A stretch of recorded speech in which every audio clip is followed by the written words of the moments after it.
Gracias por continuar con nosotros en el repaso y damos la bienvenida a la maestra Marianela Pinales. Muchos de ustedes seguro la conocen, educadora, activista, académica, investigadora social. Y con ella hay muchos temas con los que nosotros podemos hablar acerca de la realidad de la sociedad en este momento. Así que le damos la bienvenida, Marianela. Welcome a este espacio. Y también se me olvidó un punto importante. Recientemente ha debutado con un canal de YouTube que se llama Conversaciones Sin Fronteras para abordar temas de la sociedad. Así es. Bienvenida, Marianela. Muchas gracias a ti, querido. Es un placer para mí estar aquí, compartir contigo y sobre todo compartir con tu audiencia, que de seguro que mucha gente. Desde hace mucho sabemos que te mueve, tiene el gusanillo de comunicar, de transmitir los conocimientos relacionados con la situación en que se encuentra la sociedad, porque los problemas sociales siempre yo lo he pintado, escuché una ilustración que me parece muy buena compartir, que uno tiene que interesarse en ellos. ¿Por qué? Porque eso es como tú ir en un barco, tú ver que uno de tus amigos, uno de los que van contigo, le hace un hueco y tú dices, no, a mí eso no me va a afectar porque yo estoy aquí. Entonces va a llegar el momento en que por indiferencia, por no frenarlo a tiempo, ese hoyito en un barco en alta mar, que no hiciste tú, pero hizo alguien que estaba cerca de ti, te va a hundir. Entonces, en la sociedad no podemos decir en ningún aspecto, no, eso es otra gente, eso es el vecino, esos son los jóvenes, no, estamos viviendo en el mismo entorno. Y quisiera comenzar que tú nos ayudes a hacer una radiografía de cómo está la sociedad en la que nosotros nos encontramos. Sabemos que es muy amplio el concepto, pero si podemos sintetizar esos jóvenes que tenemos en la familia, en los grupos sociales, ¿cuál es el mensaje que están recibiendo de nosotros como ya un poquito mucho más adultos que ellos, pero también de los medios de comunicación y de lo que consumen? Sí. Bueno, te diré que la sociedad ha cambiado mucho. Yo no estoy tratando de no enclavarme en pretender que lo que pasaba en mi generación o en la tuya sea lo que pasa en esta generación. Sí. Sin embargo, hay elementos fundamentales que siempre es importante mantener en toda sociedad y que esos no deben ser negociados, que son aquellos elementos que tienen que ver con los valores. Los valores desde el punto de vista de que, bueno, tú decías que la persona a veces piensan que no le va a tocar. Sí le va a tocar, porque desde que el ser humano y la ser humana decidieron vivir en sociedad y pasamos de estar en las cavernas solos, aislados, y comenzamos a hacer pequeñas tribus y colectivos, quedó claro que teníamos que negociar. Sí. Y se dan las primeras negociaciones en ese contexto histórico. En el sentido de que negociar el cómo nos vamos a relacionar. Y como también dentro de la sociedad lo más importante y fundamental es la persona y el ser humano, entonces dentro de esos elementos valóricos de cualquier sociedad tiene que estar claro eso como un elemento importante.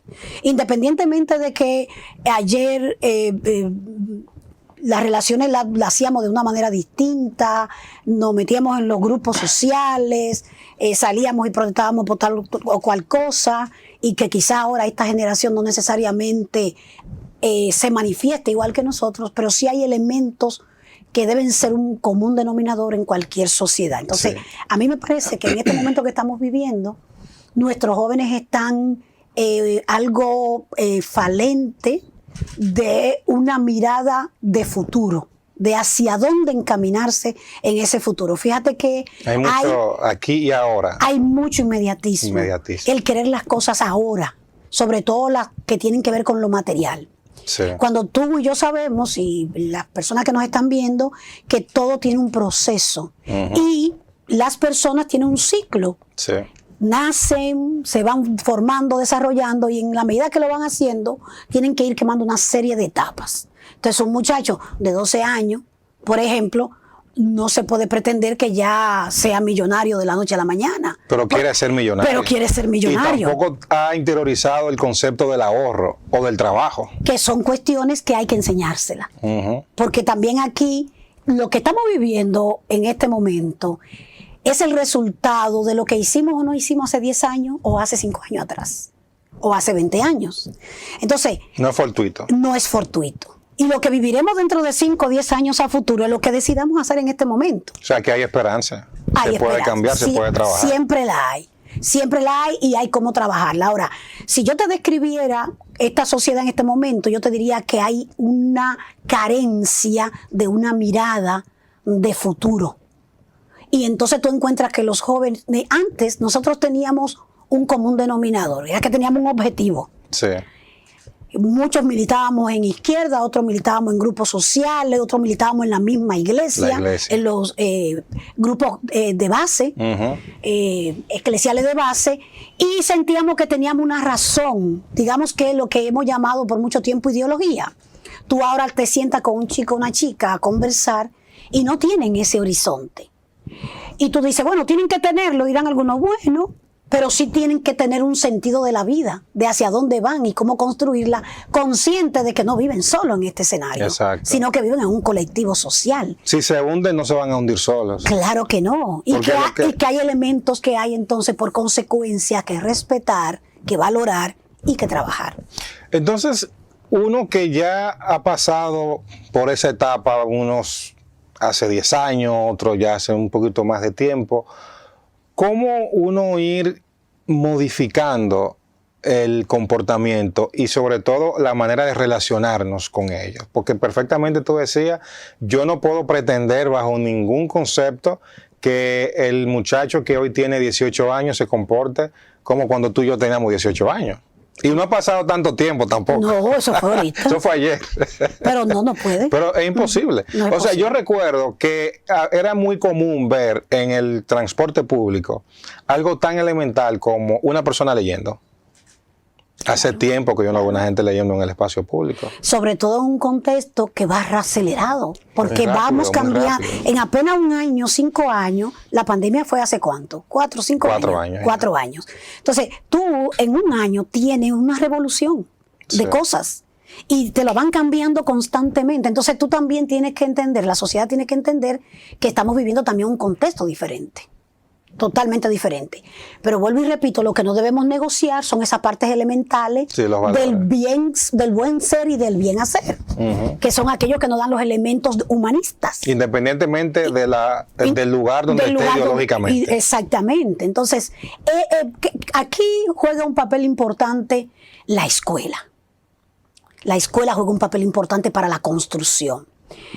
Mucha gente me dice a mí, bueno, pero que la familia tiene... Bueno, sí, la familia también, pero ¿qué pasa en nuestras sociedades?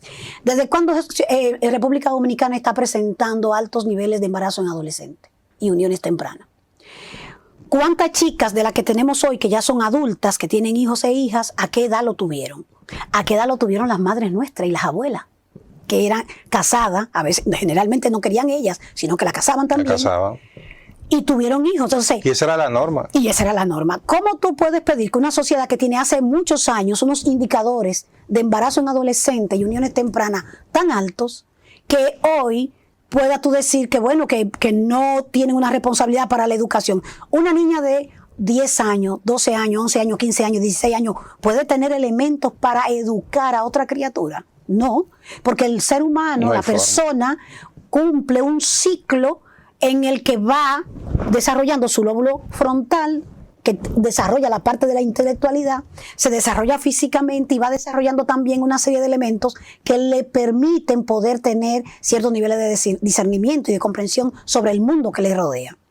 Por eso es que incluso en términos legislativos hemos legislado para plantear que una persona en ciertas edades, por la menoridad de edad, no puede ser considerado como una persona que pueda tomar ciertos niveles de decisión. Exacto. Y las leyes la protegen por eso. Sí. Entonces, pero eso no es fortuito, eso parte de los análisis científicos que establecen claramente cuál es la capacidad que tiene una persona en ciertas edades para poder ser lo suficientemente maduro, Para madura, razonar para razonar y saber tomar las decisiones. que va a tomar. Exactamente, en función de su contexto. Entonces, si eso es así, un Estado que comprenda esto tiene que saber que tiene que trabajar políticas públicas que puedan permitir que desde la escuela se pueda trabajar estos elementos con los chicos y las chicas. Obviamente eso también pasa por formar al docente y a la docente, que viene de ese constructo social y cultural que tenemos actualmente. Entonces, pero hay que trabajarlo. Hay que hacerlo. Y hay herramientas ya, porque nosotros como país nos hemos ido dando una serie de normativas y de herramientas que aunque faltan, pero ya hay, que nos pueden permitir tomar ese escenario y trabajarlo con nuestros chicos y chicas. Yo te diría, por ejemplo, ahora con este tema de la música, porque hay unos medios socializadores donde nos movemos todos y todas. La música es una cosa espectacular para el desarrollo de los pueblos, en términos culturales. Y yo particularmente nunca trato de permitirme no criticar la música actual de los chicos y las chicas, que es esa música urbana. Hace 10 años, quizá muchos escuchaban. Claro. Pero porque esa es la expresión de lo que ellos tienen ahora como referente. Entonces, yo no lo puedo cuestionar a ellos, yo tengo que cuestionar a la sociedad, que tiene que hacer un trabajo, y al Estado, que tiene que hacer un trabajo. Entonces, esa música sí, uno diría, bueno, esa música hay que verle las letras, porque las letras transmiten. ¿Qué transmite esa música? La cosificación del cuerpo de la mujer, el dinero rápido, el consumo. Entonces, ¿pero voy a cuestionar a los chicos que la producen? No, yo tengo que cuestionar al sistema, que no le da las oportunidades. A los chicos de nuestros barrios, de nuestros territorios, para que puedan tener otras opciones. Porque yo te pregunto, ¿cuántas escuelas conocemos que tengan instrumentos musicales y que tengan una banda de música? ¿Cuántos centros educativos conocemos, de todos los que hay, que yo sé que hay algunos, que promuevan la parte artística de manera? Yo entrevistaba en mi programa a un poeta, investigador y pedagogo que me decía, yo no lo podemos cuestionar porque ellos escriben lo que tienen en su entorno, lo que nosotros le estamos facilitando, claro, y lo que están viviendo.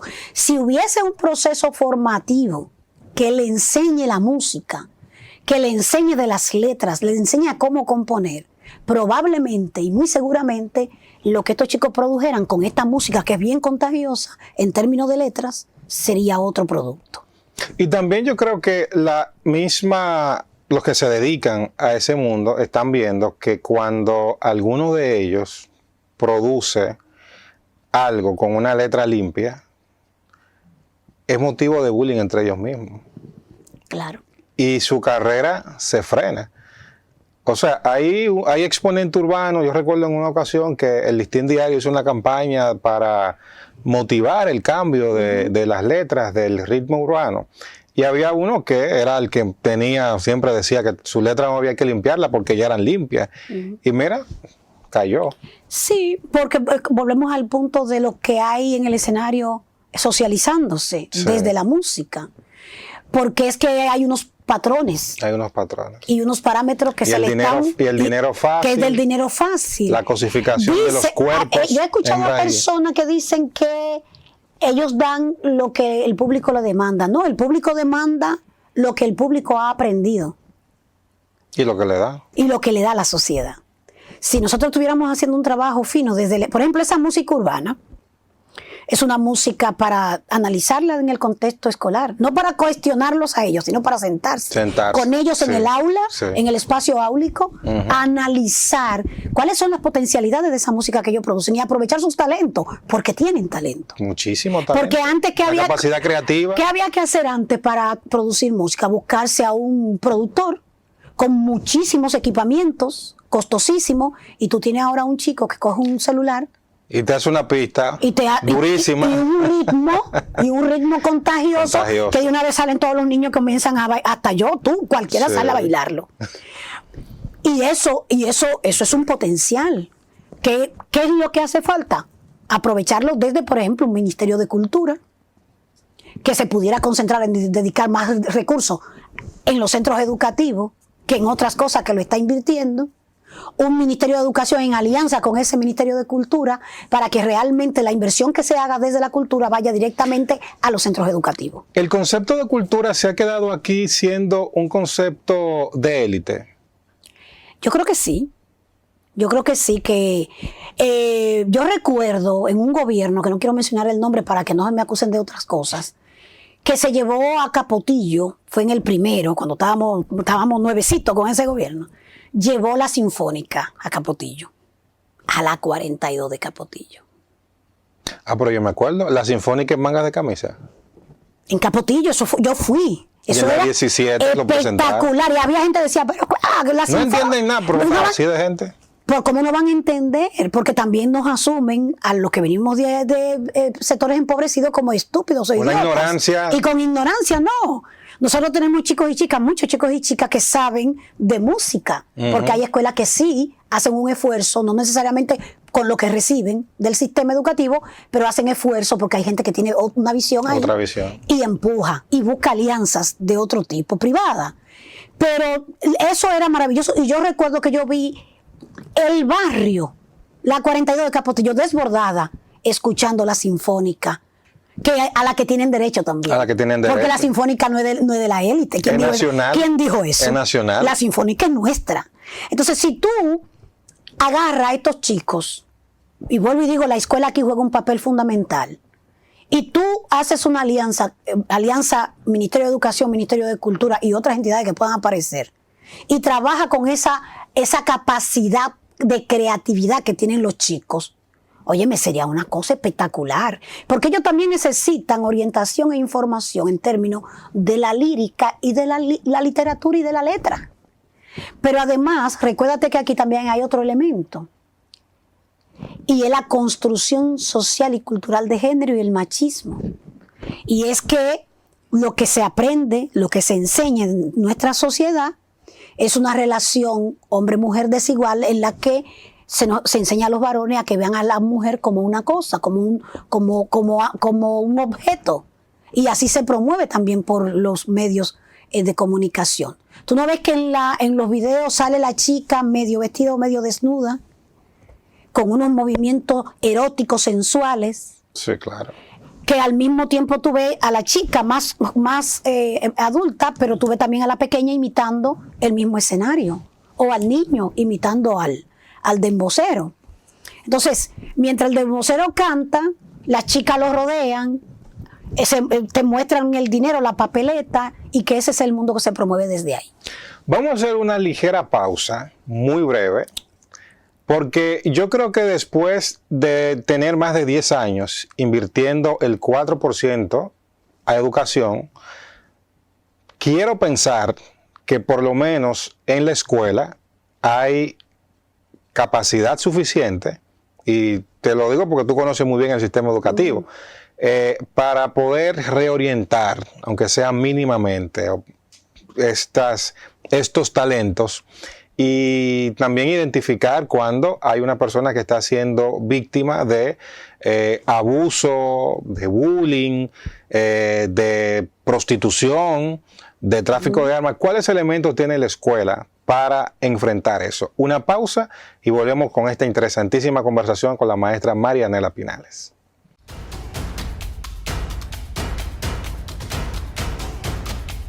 Seguimos conversando con Marianela Pinales.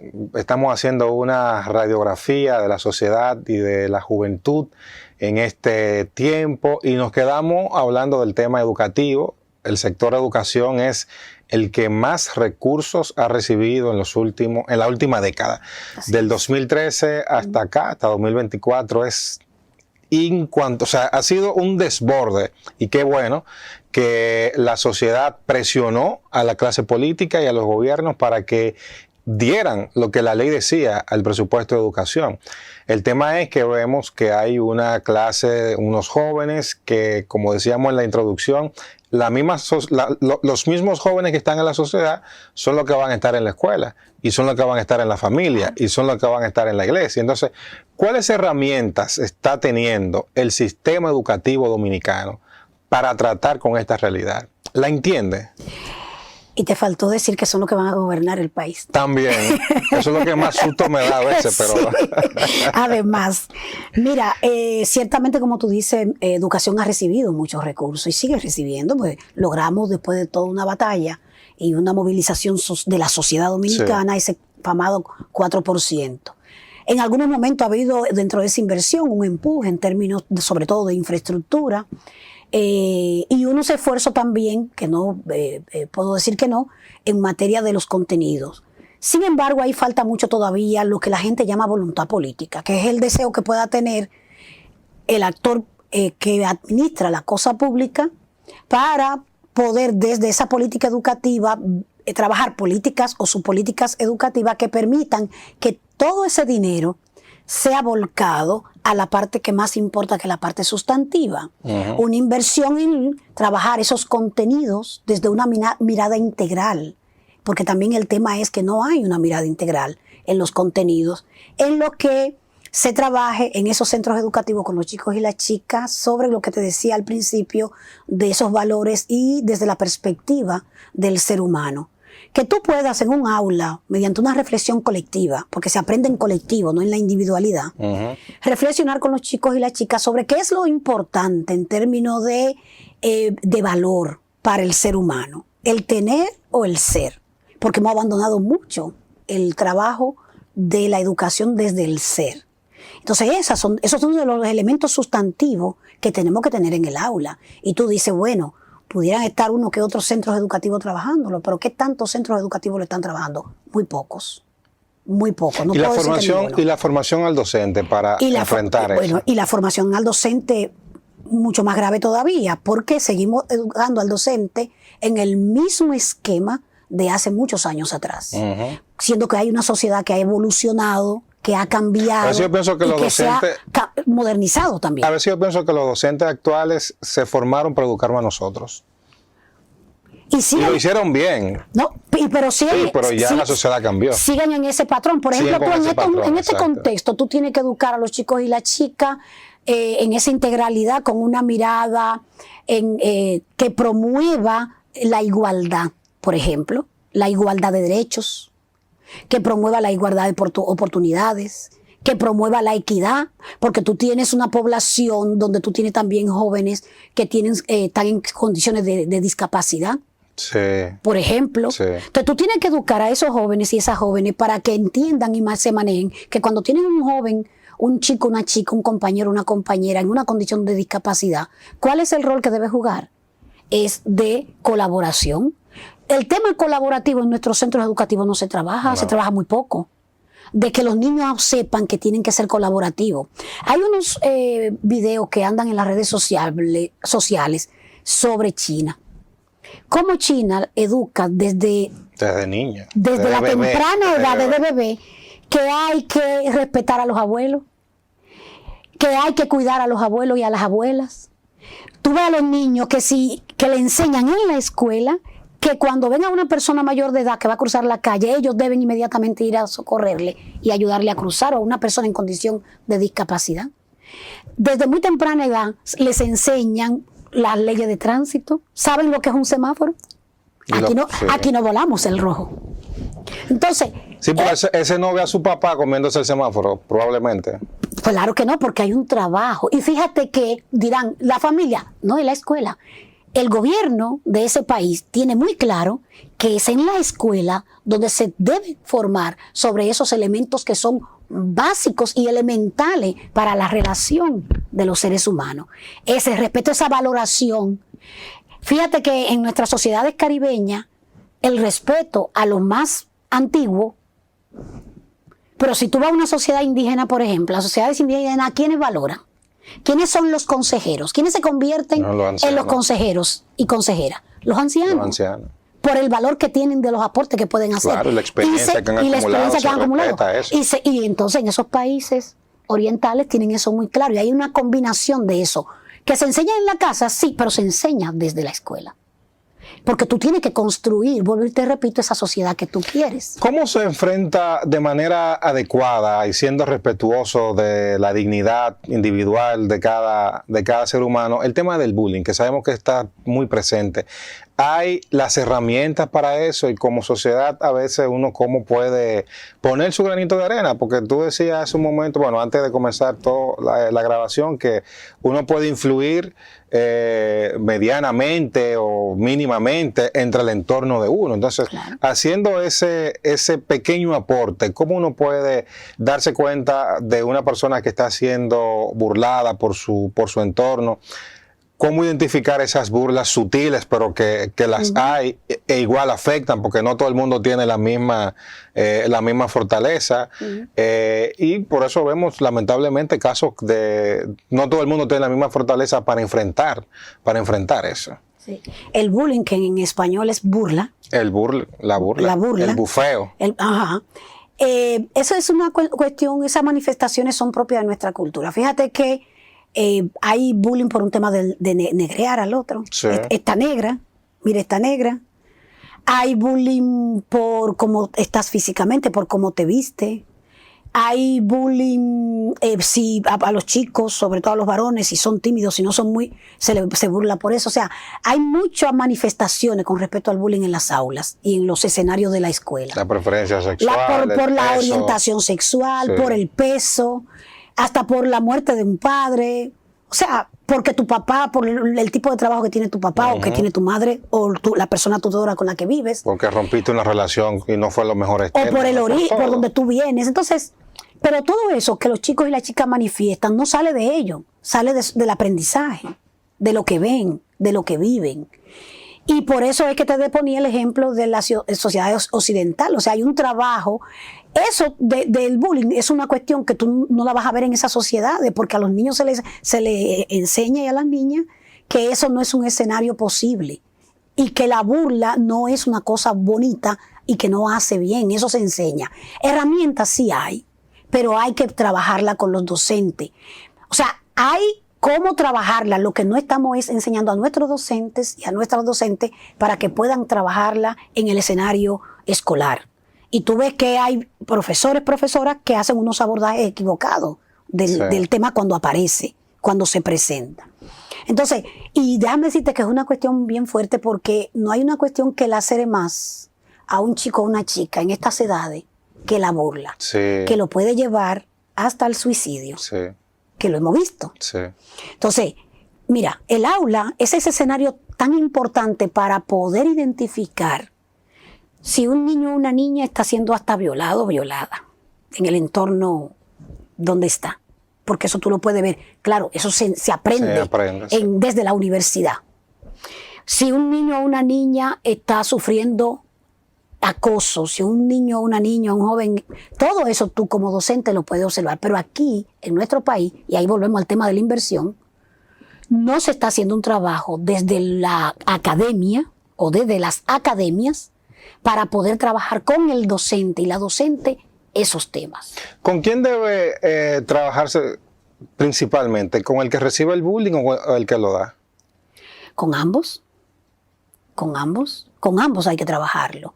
Con el que lo hace, porque tiene que haber un proceso de que entienda de que esa no es la manera de socializar, que no es buena y que es dañina y que afecta negativamente, y con quien lo puede recibir para que pueda manejar la situación y para que no le dañe ni le lacere de una manera que pueda, tú sabes, causarle afectarle gravemente en el futuro. En el futuro, en el presente y en el futuro. Entonces habría que trabajar con ambos. ¿Cómo se trabaja? Se trabaja con herramientas pedagógicas en clase. Que están ahí en clase. Se trabaja. Ahora, yo no puedo dar lo que no tengo. Si yo cuando estoy en la universidad formándome para dar alguna de las distintas asignaturas, yo no recibo esa integralidad en mi información, yo solamente voy a ir pensando al aula que lo que me toca es decir que 2 más 2 son 4. Cuando yo tengo que trascender a que 2 más 2 son 4, aun sea la maestra de matemática, tengo también que trabajar otros elementos, porque la educación es integral. Entonces tengo que trabajar eso desde la universidad con quienes van a formar a los jóvenes. Entonces, es mucho todavía lo que hay que hacer para el presente, mejorar el presente y por supuesto quizás debamos también el futuro. Bajar un poco a lo que estamos invirtiendo en publicidad para promover lo que estamos haciendo e invertir más en educación. En la gente. Sí. Bueno, señores, escuchamos a nuestra queridísima amiga, maestra Marianela Pinales. Es muy grato escucharle. Ustedes pueden seguir profundizando los temas que ella trata en su canal de YouTube, que se llama Conversaciones Sin Frontera. Bueno, déjame aprovechar un segundo tuyo, Claro, porque ¿verdad? claro. Será que hay que aprovecharlo para invitarle. Ese por YouTube. Sí.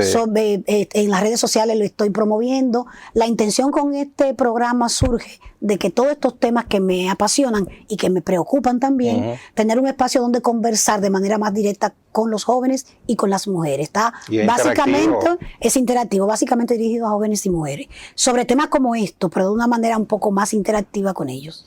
Gracias por habernos con ellas. acompañado. Esperamos que pronto esta conversación se repita. Gracias Y por la ustedes, invitación, querido. Este escenario es tuyo. Y ustedes, por supuesto, no se vayan, que todavía tenemos más contenido.